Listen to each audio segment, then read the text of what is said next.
Hi there, my name is Lori, and I'm here today to talk to you about neurodiverse relationship coaching.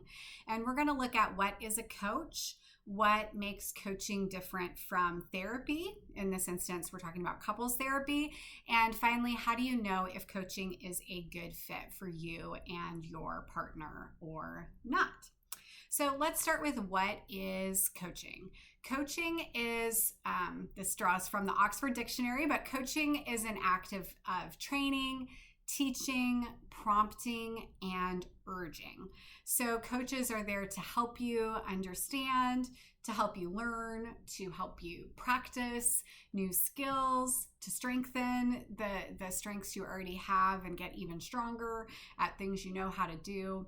A coach is there to prompt you to try new things, think about new things, implement that thing you've already thought about but haven't had a chance to do yet, and also to urge you to really take action, right? So when we think about a coach is really there to come alongside you, to help you learn, to help you understand, but also to gently hold you accountability for really taking action steps and taking the changes that you want to see in your relationship and moving them forward, moving the ball down the court, so to speak, to get into sports metaphors, or to start moving the needle. So again, when we think about a coach in sports, we might also think about a coach as somebody who has a different vantage point than the players, or in this case, a different vantage point than the clients. So when a coach is on the sidelines, they can see the way that a game is playing out really differently than the way that the players see the game. And from that vantage point on the sidelines, they can offer a different perspective on what are the strengths of a player, what are the challenges, what kinds of strategies might be helpful to them within the context of the game. So likewise, a neurodiverse relationship coach is somebody who can look at your relationship from the sidelines and offer feedback based on what they can see from that vantage point that hopefully will help you better understand yourself and your partner and the ways you work together and pass the ball back and forth, play together with one another in your relationship.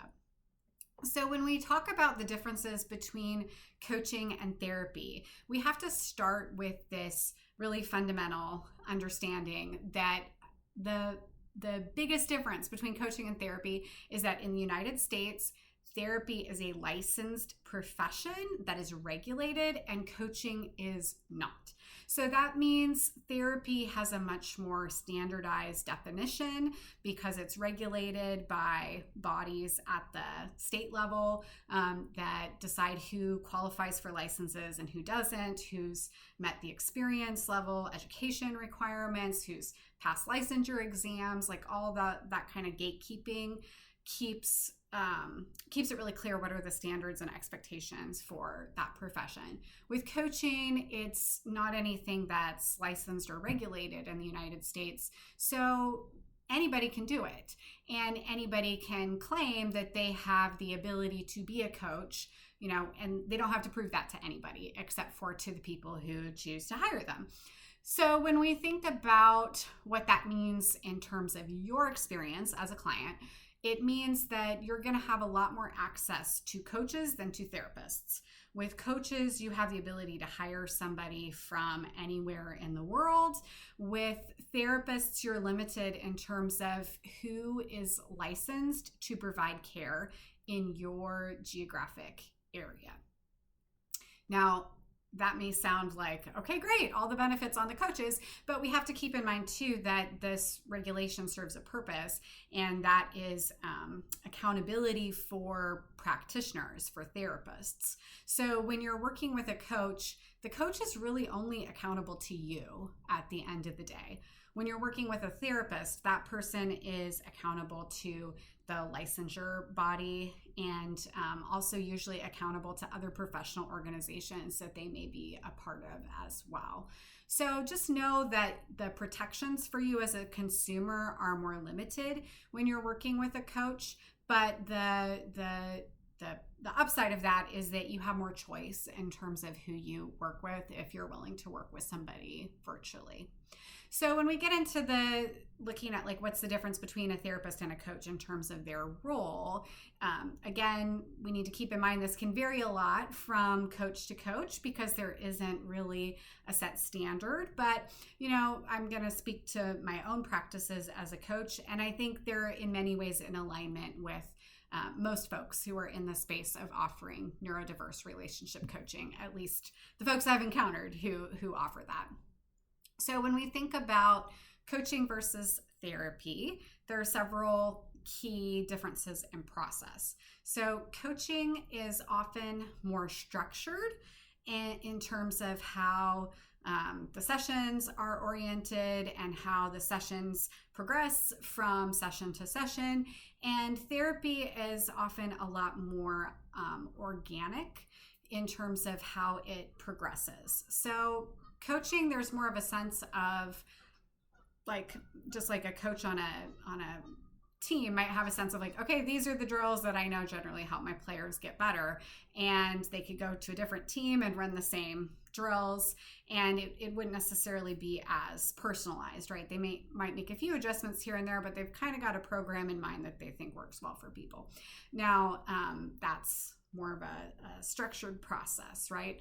Versus when it's more organic or client-led, there's more of a sense of really building something from the ground up in terms of the therapeutic relationship and the sense of how you work together and really kind of getting clear about your goals and working towards those in unique ways. So that goes along with kind of the next difference I'm going to name is that coaching is often much more short-term. It's more time limited, more focused in terms of a specific goal, while therapy is more ongoing and much more open-ended. So when you're working with a coach, there might be a sense of doing a few sessions, maybe 4, 6, 10, something like that. Therapy, often you're kind of just getting started at that number of sessions. A typical course of therapy is generally considered more like, bare minimum 8 to 12, often more like 20 or more for a more full course of therapy. So the advantage of a coaching model, right, is that you can kind of get in, get some things done, and then you can take it from there. And then the advantage of the therapy model is that the work that you're doing, you're going to invest in it longer term, but you're also going to have a better sense that work is really tailored to you and to your unique set of experiences. And it's going to be able to get at like a number of different things in your life and kind of interconnect those. And then finally, and you'll see too, there's kind of threads that run through all of these, but the final difference I want to highlight is that coaching is much more focused on the here and now, which includes really doing education about what's happening here and now and what are the strategies or problem solving techniques that we might be able to come up with together or that I as a coach might be able to offer you. And therapy has more of a focus on your emotional experience and on relational experiences. So there's a lot more looking at your internal world, as well as a lot more potential for looking at your past. Like, again, different therapists are different. I'm a pretty present-focused therapist, but I definitely will draw on the past a fair amount in my therapeutic work as well. But coaching really isn't going to go there. It's going to stay focused on the here and now and what can we build to move toward the kind of future that you want to move toward. So as we think about these differences, we can also think about like who is coaching a good fit for and who is coaching not a good fit for. Who might therapy be a better fit for? So coaching for your neurodiverse relationship, you're a good candidate to have a good experience with this process. If you are a couple that wants to have just a little bit of support, you feel like, we're kind of mucking around a bit, we're getting somewhere on our own, but we really feel like some guidance, a little bit of guidance could go a long ways for us. If you feel like you need a lot of support, Therapy is a much better fit for that because you're going to have longer term support, broader support in more different areas of your life and in your relationship, and support that's going to kind of take you through a much more long-term process of change. Another indicator that coaching could be a good fit for you is if you already have a moderate level of relationship satisfaction. So you feel like this relationship's okay, it works well enough, but I'm longing for it to be better. So is my partner. We think that more is possible, and we just want to be more intentional about strengthening our relationship and deepening the connection that we have and making sure that we're really getting our needs met and meeting each other's needs in an intentional way. So coaching's a great fit for that. Now, if you have really low relationship satisfaction, if you're, contemplating whether or not there's a future for you in the relationship, if you're experiencing a lot of conflict on a regular basis or a lot of big feelings around, anger, resentment, hurt, again, coaching is probably not going to be a good fit for you. Therapy is going to better help you address those dynamics and sort through those bigger feelings in a more complete way, right? Because of it being like a longer term process and a much more organic and specific client-centered process, more personalized to you and to where you're at in your relationship. Another indicator that coaching is a good fit for you is if you feel like what you most need is more information and more tools, right? That's what coaching's here for, education and problem solving. So if your sense is, okay, whenever we've gotten a little nugget of information, a little of that has gone a long ways, or whenever we've found a new tool or strategy, that's really been helpful to us, right? If the sense is that will give you a lot of mileage or a lot of bang for your buck, then coaching's a great fit. If on the other hand, you're in a place where you're either already completely worn out on education, you feel like you've learned a lot about neurodiverse relationships and none of it really feels that helpful or relevant, coaching's not a great fit when you're in that kind of place. And I would say it's also not a good fit if every time you're learning about something or being offered a tool, again, you're finding yourself feeling just a lot of anger or frustration at what you're learning about. Again, that's kind of an indicator that you might need more emotional support and more work on your emotional experience in the relationship, and that's a better fit for therapy.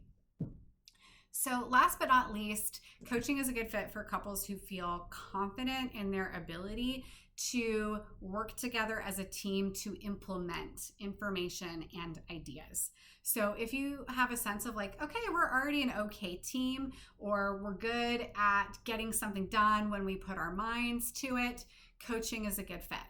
If on the other hand, you find that, you guys are always talking about things you're going to do and then nothing ever comes of it, or you just tend to really feel like things fizzle out, or you don't follow up with each other, or whenever you try to work together it just causes more conflict or more of a disconnect.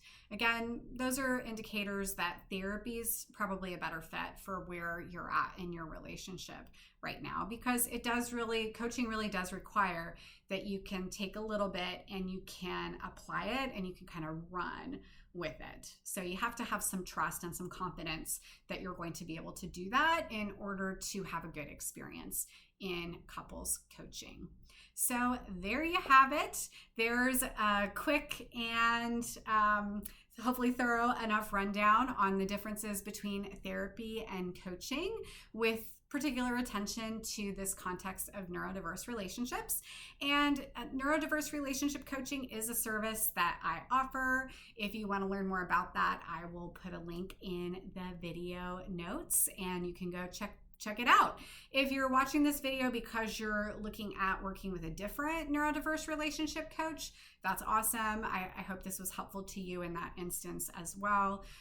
Please just do remember that coaches aren't regulated, and whether you're choosing to work with me or with another coach, make sure you've done a little bit of extra homework to make sure you understand what makes this person qualified, what kind of a service are they offering to you? And do you feel like you can really trust them to be able to help you and to help you get a good return on the time and money that you're going to invest in this process? So hope this was helpful. Good luck to you in your neurodiverse relationship.